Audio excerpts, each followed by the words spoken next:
Assalamualaikum warahmatullahi wabarakatuh. Para mahasiswa sekalian, mudah-mudahan Anda selalu dalam lindungan Allah Subhanahu wa taala, dalam keadaan sehat walafiat, sehingga bisa mengikuti kuliah siang ini dengan baik. Amin. Kita masih melanjutkan pembahasan tentang faktor-faktor yang mempengaruhi perilaku konsumen. Jadi kita kemarin sudah membicarakan beberapa faktor, tapi itu pun masih lingkup faktor internal. Nah, kemudian di faktor internal, jadi yang kemarin sudah Bapak sampaikan, itu dalam kategori faktor psikologis. Jadi faktor internal, kemudian di faktor psikologisnya. Yang kemarin sudah kita bahas, yaitu tentang preferensi, terus persepsi, terus yang ketiga yaitu pembelajaran. Jadi faktor internal dalam kategori faktor psikologis itu kemarin sudah kita bahas sebagian. Sekarang kita akan lanjut masih dalam kategori faktor psikologis, yaitu yang berikutnya tentang faktor memori konsumen. Di akhir ini, jadi memang masalah sosial itu, kategori-kategori itu sulit untuk dipisah-pisah secara jelas gitu. Nah, jadi selalu ada faktor yang berkelindan. Nah, di video kemarin itu tentang faktor pembelajaran, itu di situ ada tentang memori, berkaitan dengan memori. Nah, sementara faktor memori sendiri itu ada pembahasan secara khusus. Nah, itu faktor memori konsumen. Nah, jadi faktor-faktor yang dalam ilmu sosial itu memang seperti itu, sulit untuk dibatasi secara jelas atau garis secara ekstrim, itu sulit. Karena ya misalnya gini, wilayah aja, wilayah budaya dengan wilayah provinsi itu sebenarnya sangat berbeda. Nah, wilayah provinsi, garis antara, jadi ini wilayah pemerintahan ya, wilayah pemerintahan itu garisnya jelas. Misalnya perbatasan Jawa Barat dengan Jawa Timur. Kemudian di Jawa Barat itu ada kebudayaan yang besar, yaitu budaya Sunda. Nah, tapi kan wilayah provinsi ini tidak membatasi secara ekstrim terhadap wilayah budaya Sunda. Misalnya di garis perbatasan Jawa dan Jawa Tengah dan Jawa Barat, nah, itu ternyata di wilayah Jawa Tengah yang berbatasan ini masih ada masyarakat yang berbahasa Sunda dan berbudaya Sunda, baik di selatan maupun di utara. Di utara, yaitu misalnya di daerah Bumiayu. Nah, itu ada orang yang bilang di desanya itu di sebelah timur jalan berbahasa Sunda, sementara di sebelah barat jalan berbahasa di sebelah barat jalan berbahasa Sunda, di sebelah timurnya berbahasa Jawa. Nah, padahal ini sudah di wilayah Jawa Tengah gitu, di wilayah provinsi Jawa Tengah. Tapi provinsi ini tidak membatasi wilayah budaya. Nah, kemudian ada yang contoh lagi misalnya Provinsi Sulawesi Tenggara. Nah, itu di wilayah Provinsi Tenggara itu ada wilayah kepulauan. Kemudian di sebelah timur wilayah masih masuk wilayah Sulawesi Tenggara itu ada etnis Muna. Etnis Muna ini secara fisik lebih mendekati orang Maluku, tapi provinsinya masuk Sulawesi Tenggara. Nah, ini pembatasan masalah sosial itu baik ke pemerintahan maupun budaya itu sering berkelindan seperti itu, sehingga dalam ilmu sosial juga sama seperti itu tadi. Jadi di faktor pembelajaran itu kita tadi sudah menyebut masalah memori. Sekarang ada secara spesifik memori ini juga dibahas sebagai faktor yang mempengaruhi konsumen dalam kategori internal dan kategori psikologis. Ini memori konsumen itu adalah proses mental psikologis yang menyimpan pengalaman, pengetahuan, dan asosiasi. Karena ini berkaitan dengan perilaku konsumen, yaitu asosiasi terhadap merek yang secara krusial mempengaruhi preferensi. Nah, sebelumnya kita sudah bahas tentang preferensi juga. Ini jadi berkelindan. Faktor pembelajaran, faktor preferensi berkelindan dengan faktor memori dan pilihan pembelian. Memori konsumen ini merupakan file informasi.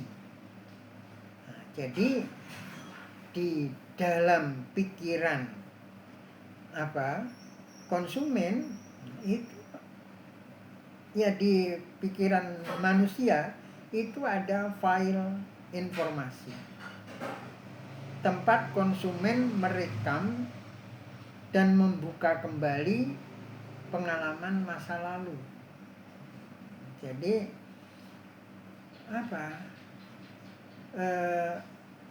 apa yang sudah pernah dilihat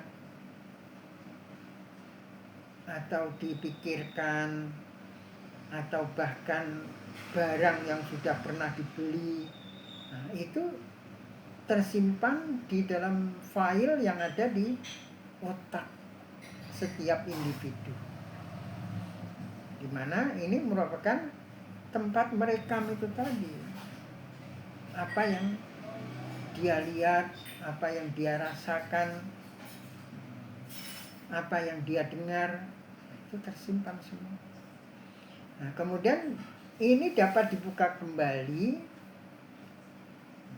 berkaitan dengan pengalaman masa lalu berupa iklan dan penggunaan produk sebelumnya yang sangat menentukan apakah sebuah merek akan dipilih kembali.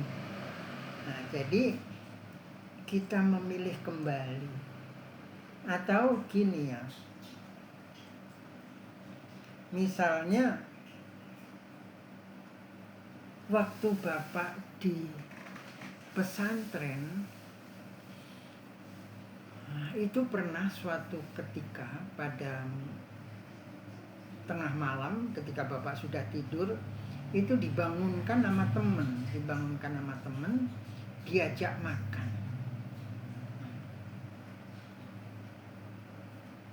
nasi. Lah temenan nasi itu apa?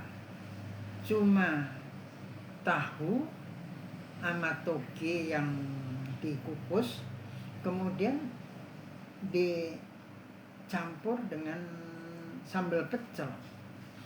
Lah itu nikmatnya setengah mati sebagai anak pesantren yang jarang makan enak kecuali lagi pulang ke rumah.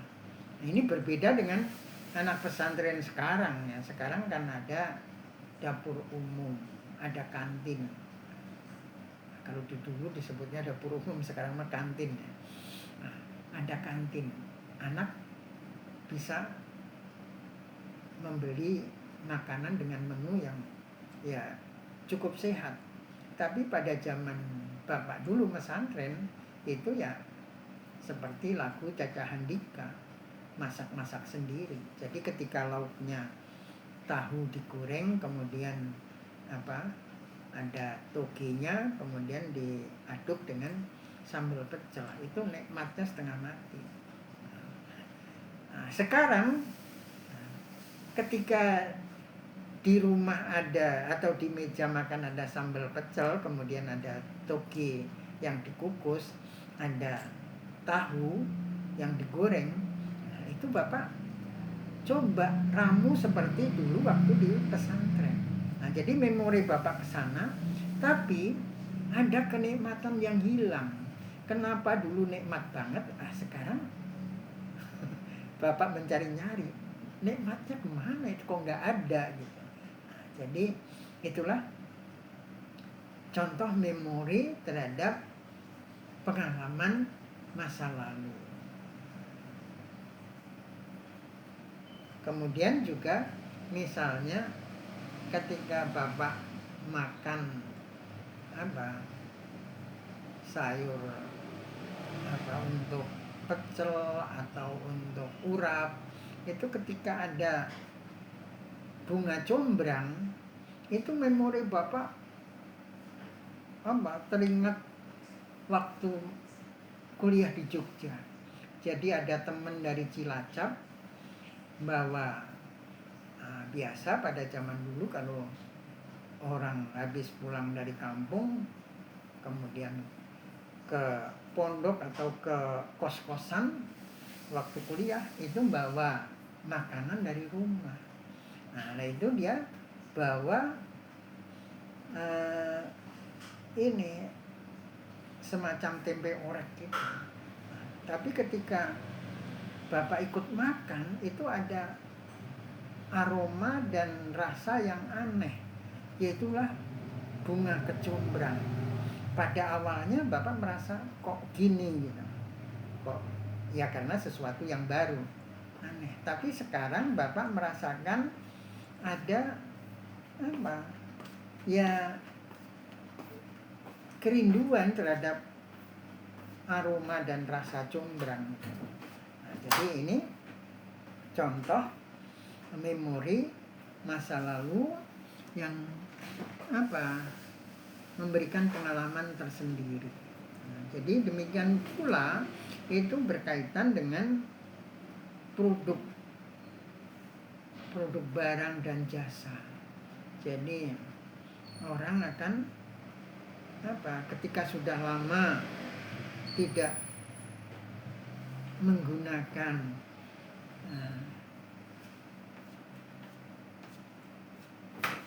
misalnya kendaraan tertentu, terus kemudian menggunakan kendaraan yang sama yang pernah dipakai pada masa lalu, itu juga seperti itu.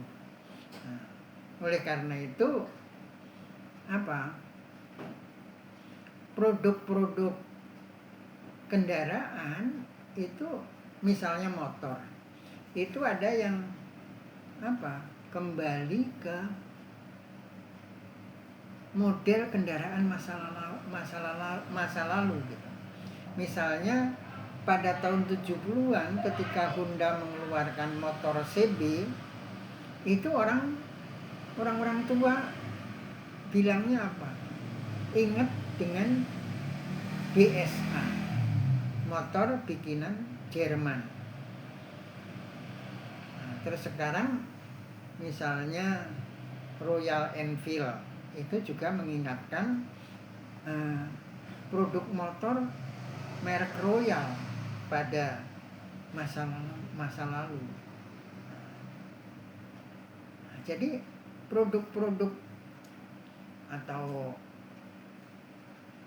motor-motor Jepang seperti Phantom, Honda Phantom ini kan mengeluarkan produk dengan model motor masa lalu seperti Norton itu, jadi mengingatkan seperti itu.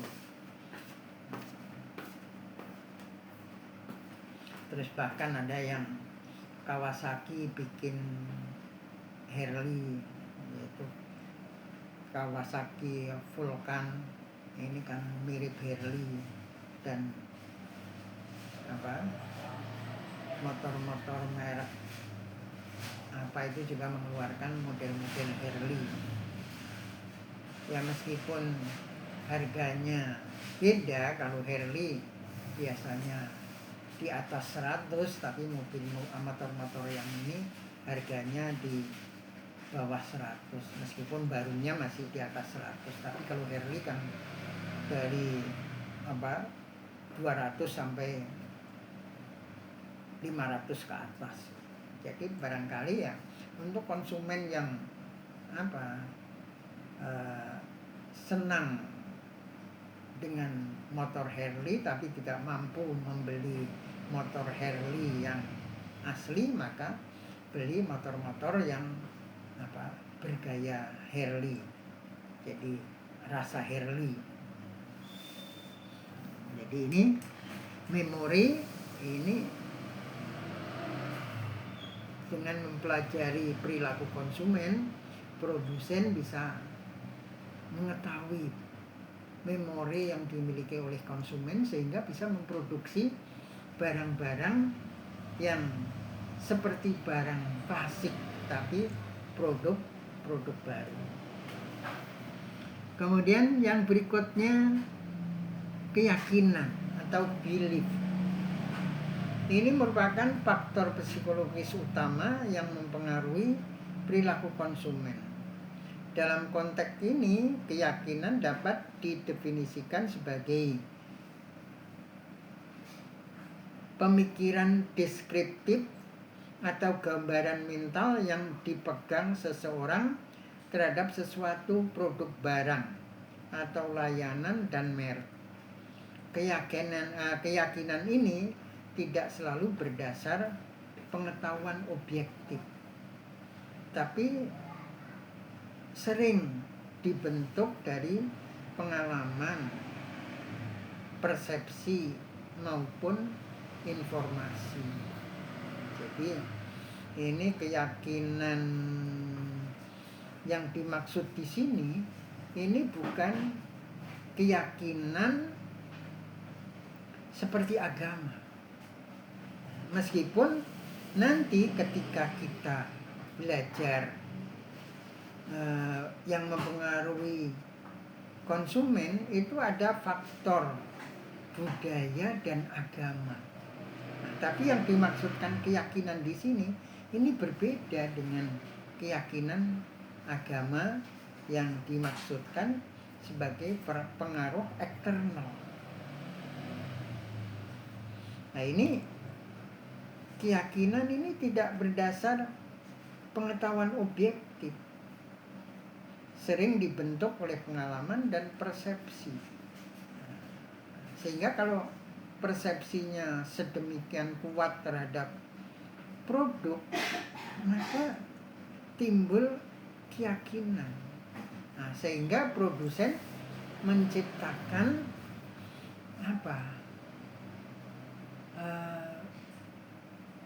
kata-kata dalam iklan itu sesuatu yang merekat dalam benak konsumen.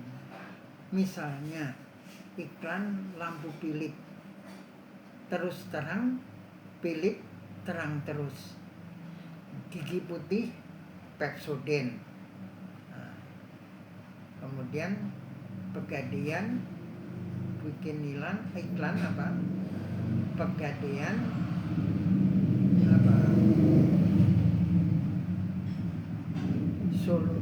memberikan solusi tanpa masalah, tapi nggak tahu nanti kalau Anda ingin nyobain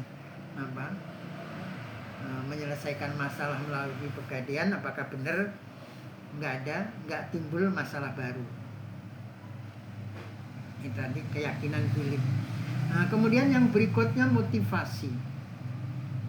Ini dorongan internal untuk memenuhi kebutuhan, baik kebutuhan fisiologis, lapar dan haus, maupun psikologis, harga diri dan kepemilikan yang menggerakkan seseorang untuk membeli produk.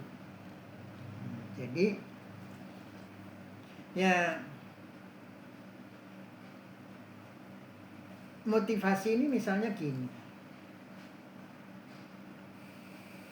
karena fisiologis dorongan lapar dan haus, tapi saku tipis, akhirnya apa? Larinya ya ke nasi kuning, minumnya teh tawar. Nah, kemudian kalau ada tambahan psikologis, harga diri dan kepemilikan,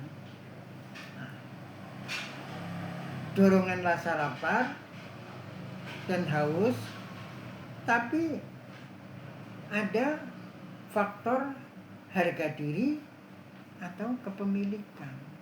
Nah, misalnya apa? Ya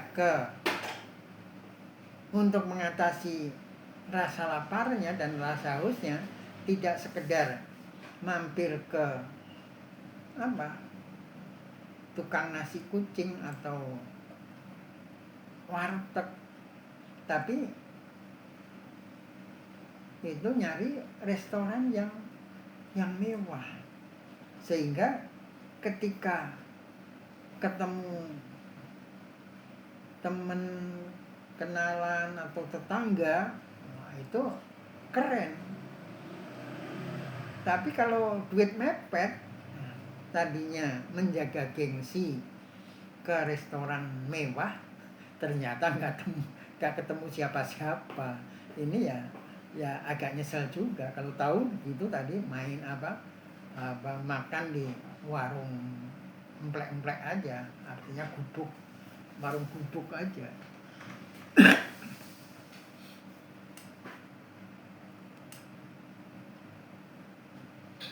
Kemudian ada lagi nilai atau value, merupakan faktor psikologis fundamental yang sangat kuat dalam mempengaruhi perilaku konsumen. Nilai adalah keyakinan mendalam yang dianut seseorang mengenai kebenaran, salah, urgen, yang diinginkan, yang pada ujungnya membentuk sikap dan mengarahkan pada pilihan pembelinya. Nah, jadi barang yang dibeli ini serta-merta akan membawa nilai tambah. Nah, ini kan beda, misalnya orang butuh kendaraan, beli Avanza. Banyak orang mengatakan kendaraan 1,5 juta. Kemudian beli Innova, atau bahkan gini, orang membayangkan bahwa ini dengar ada orang ya cukup berduit lah, mau beli kendaraan, ternyata yang dibeli Avanza. Kemudian temennya yang sudah akrab itu ngeledekin, lah kamu ternyata beli anaknya Innova ya, saya pikir beli Innova, kok tahu-tahu cuma beli anaknya Innova. Atau beli Terios misalnya. temennya yang akrab ngeledekin, saya pikir kamu beli Fortuner, tahu-tahu cuma beli anaknya Fortuner. Ini apa? Nilai. Nah, jadi jika orang membeli yang nilainya rendah, maka diledekin seperti itu. Nah, sebaiknya ketika dia membeli mobil yang prestis, nah, ini ada nilai tambah. Orang mengatakan, wah hebat, dia beli mobil mewah, berarti bisnisnya sukses. Jadi ada nilai yang seperti itu. Apalagi mobil-mobil yang sangat mewah, nah, ini nilai tambahnya lebih tinggi. Jadi itu faktor nilai yang mempengaruhi konsumen. Tapi sebagai kalau masyarakat yang keuangannya masih terbatas, sebagian orang mengatakan kaya, tapi kekayaannya ini dia masih kelompok yang harus memperhitungkan keuangannya. Nah, ini ketika membeli suatu barang, terutama kendaraan roda 4, nah, itu disesuaikan kebutuhan dan keuangan. Pernah Bapak sedang nongkrong di warung, kemudian ada orang bawa mobil double cabin yang konsumsi bahan bakarnya jauh lebih boros dibandingkan kendaraan-kendaraan dengan cc kecil. Karena double cabin itu di atas 2000 cc. Nah, kemudian tukang warung itu bilang ke Bapak, Pak, kalau orang yang sudah beli mobil seperti itu sudah nggak memikirkan bahan bakar lagi ya, artinya sudah tidak kesulitan dengan konsumsi bahan bakar. Nah, itulah contoh dari nilai seperti itu. Kemudian ada lagi sikap. Sikap dapat mempengaruhi perilaku konsumen dalam membeli dan menggunakan suatu produk, barang atau jasa. Sikap merupakan proses evaluasi perasaan dan kecenderungan tindakan yang relatif konsisten dari seseorang terhadap suatu objek atau ide. Di dalam ide itu ada baik, ada buruk, ada suka dan tidak suka. Sikap konsumen dibentuk dari 3 aspek. Jadi munculnya sikap yang mempengaruhi perilaku konsumen dalam membeli atau menggunakan suatu produk, baik barang maupun jasa, itu dibentuk oleh kognisi, pengetahuan konsumen tentang produk, barang atau jasa, berkualitas, aman, ramah lingkungan. Nah, itu akan menjadi ini isi pengetahuan atau secara kognitif ada di seorang konsumen. Nah, kemudian setelah konsumen itu memiliki pengetahuan atau secara kognitif tahu akan kualitas barang ini baik atau barang ini aman digunakan, dan juga sebagai orang yang modern itu paham tentang apakah barang ini ramah lingkungan. Nah, ini kemudian secara psikologis di ranah afektif ada rasa yang dimiliki konsumen tentang produk itu. Konsumen merasa cocok.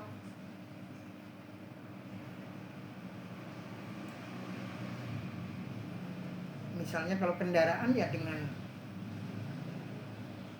kemewahannya, dengan kenyamanannya. Karena kendaraan yang mahal tentunya ya suspensinya bagus sehingga enak di kendaraan. Jadi cocok dengan kenyamanan yang diberikan oleh barang yang dia beli itu. Nah, kalau misalnya makanan ya cocok rasanya, cocok aromanya, dan juga gengsinya kalau makan. Kemudian di ranah psikomotorik, nah ini mendorong konsumen untuk melakukan eksekusi, melakukan pembelian.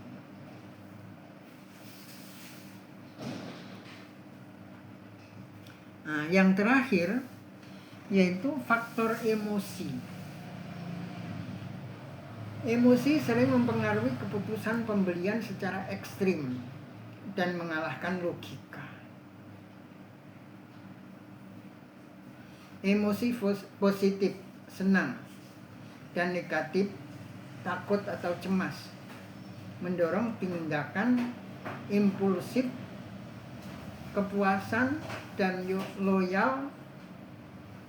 Emosi dapat mempengaruhi perilaku konsumen sebagai berikut. Pembelian impulsif.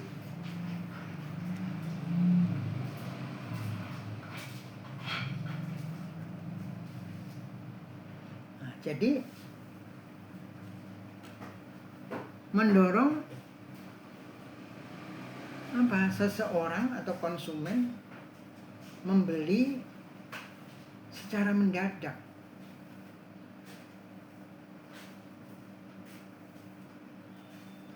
Membeli seketika. Nah, jadi misalnya melihat barang antik, kebetulan harganya nggak terlalu mahal, duit ada, nah, sehingga mendorong konsumen membeli seketika. Makanya barang-barang yang istimewa itu diberi label limited edition, meskipun namanya iklan itu ya tidak selalu ada tulisannya limited edition, tapi ini banyak barangnya. Tapi kalau limited edition beneran, ini membuat emosi seseorang untuk membeli.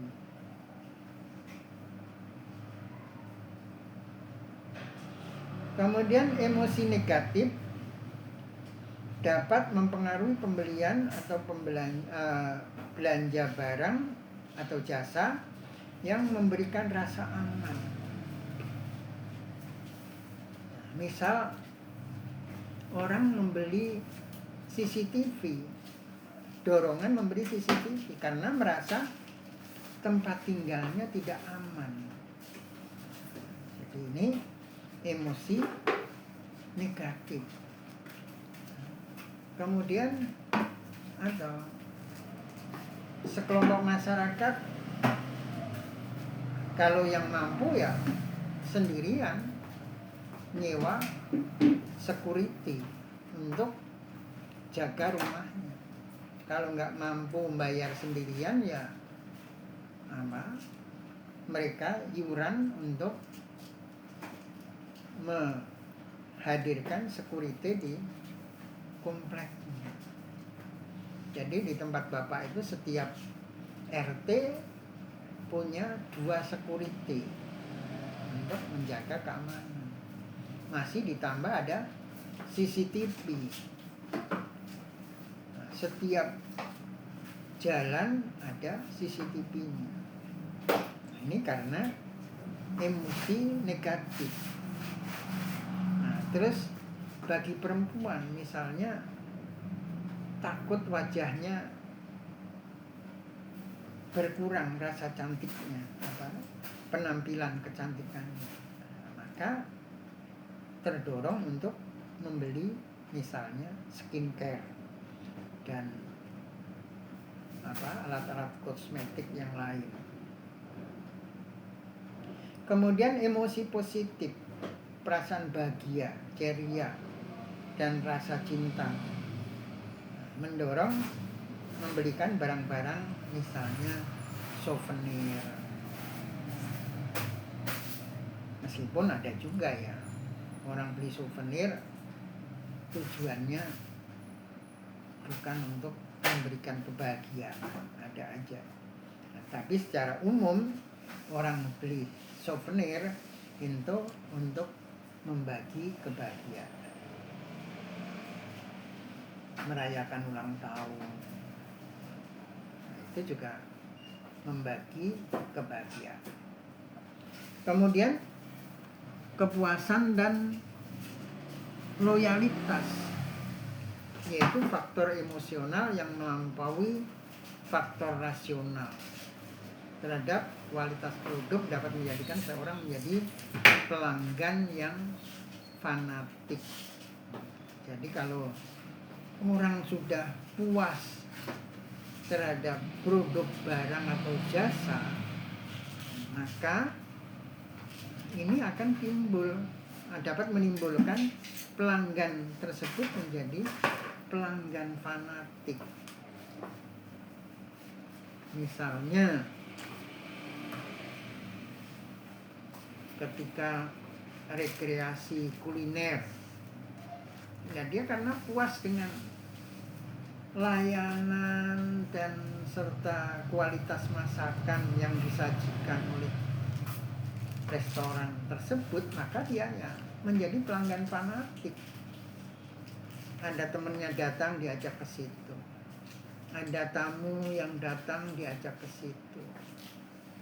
Kemudian ulang tahun juga di situ. Nah, ini pelanggan fanatik yang diciptakan oleh kepuasan.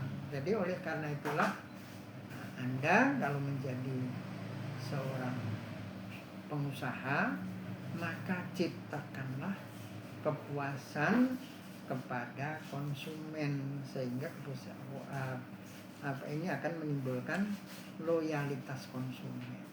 Terutama yang benar-benar harus dijaga itu adalah trust. Trust ini harus dijaga.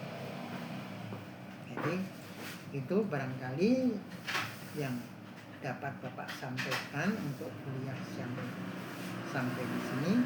Assalamualaikum warahmatullahi wabarakatuh.